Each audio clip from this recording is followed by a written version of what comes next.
Panorama group, जो सोचता है वो करता है। आपके अपने सपनों का आशियाना। तो बिहार के पूर्व मुख्यमंत्री केंद्रीय मंत्री जीतन राम मांझी जी अभी मेरे साथ हैं। दिन रात एड़ी चोटी का जोर लगा रहे हैं, चुनाव प्रचार कर रहे हैं। कैसा चल रहा है प्रचार मांझी जी? देखिए, कल 8 और 9 2 दिन मेरा बेला क्षेत्र का कार्यक्रम था, क्योंकि चीफ मिनिस्टर ने आदेश दिलवाया था कि 2 दिन आपको देना है बेला में। तो कल बेला में सुंदरपुर एक बस्ती है, मने नदी के किनारे, वहाँ पर एक बड़ी मीटिंग थी शेड्यूल कास्ट की और अन्य लोगों की, उसके बैठक किया।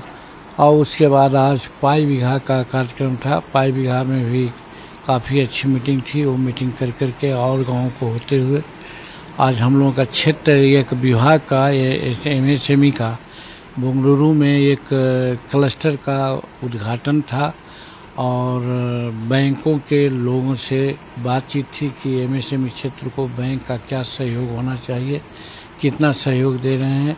उसी पर एक बैठक थी, मैंने गोष्ठी भी थी उसको कह रहा है। उसको फाइनेंस मिनिस्टर वहाँ पर थे, हमारे स्टेट मिनिस्टर थे, स्टेट मिनिस्टर फाइनेंस थे और बैंक के सभी उच्च पदाधिकारी वहाँ पर उपस्थित थे। तो हर गांव की स्थिति बहुत ख़राब है, इसलिए उसको बदलना होगा। बाई का जहाँ तक सवाल है, तो बाई में अगर कैंडिडेट राजद के होते हैं तो जनता दल यूनाइटेड में भी 22 से ही दिए हैं और वो भी भिंडी यादव की पत्नी है, बहुत मजबूत नेत्री है, वो MLC भी रह चुकी है और हर तरह से वो जवाब दे रही है। और जनता तो एकदम निश्चित रूप में हर लोग, चाहे जिस कौम का हो, वो सब मन बना लिया है कि अब परिवर्तन हमको करना है। तो नीतीश कुमार ने आपको लगा दिया है वहाँ बेलागंज में, और बीजेपी भी आपको डिमांड कर रही है। आपकी बहू भी लड़ रही है। समय कैसे निकाल रहे हैं बहू के लिए?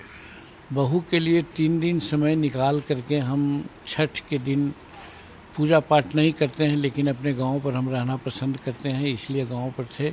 लेकिन उसके केवल 3 दिन डिमारिया में, इमामगंज में बात करके आए हैं और यही था कि 1 दिन रहेंगे अपने घर पर और 2 दिन बेला का समय है और मैंने 10 और 11 2 दिन हम उस क्षेत्र में अपना समय देंगे। तो आप मंत्री हैं, केंद्र के मंत्री हैं, बिहार के पूर्व मुख्यमंत्री रह चुके हैं, तो आपसे उम्मीदें भी बहुत ज़्यादा है क्षेत्र के लोगों की और नाराजगी भी है। नहीं, नाराज़गी तो जैसे देखिए, हम लोग देहात में कहते हैं कि अगर पत्नी को कुछ डांटना होता है तो कहते हैं कि साग में हल्दी क्यों नहीं दिया, जबकि साग में हल्दी की आवश्यकता नहीं होती है। उसी प्रकार से यदि किसी ने मन बना लिया हो कि हमको कुछ कहना ही है, तब लोग कहता है। हमको एक स्मरण सुनाते हैं। हम डुमरिया से भंगिया रोड में गए हुए थे। एक गांव है पोखरपुर, एक पंचायती गांव है मोहड़ी ग्राम पंचायत में, वहाँ हम बैठक कर रहे थे। तो उसी बीच में एक लड़का ने हमसे प्रश्न किया कि आपने कौन काम किया है कि हम वोट दें।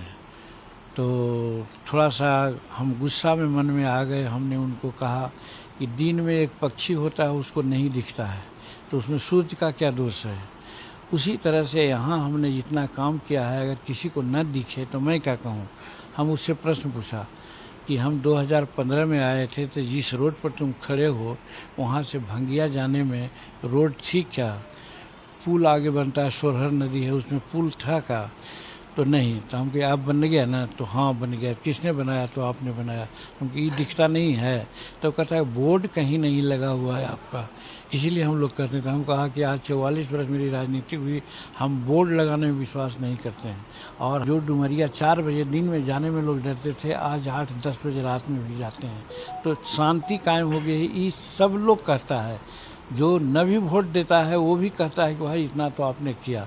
तो मेरा कहने का मतलब है कि हम जो करना चाहिए था उससे बढ़ चढ़ के काम किया।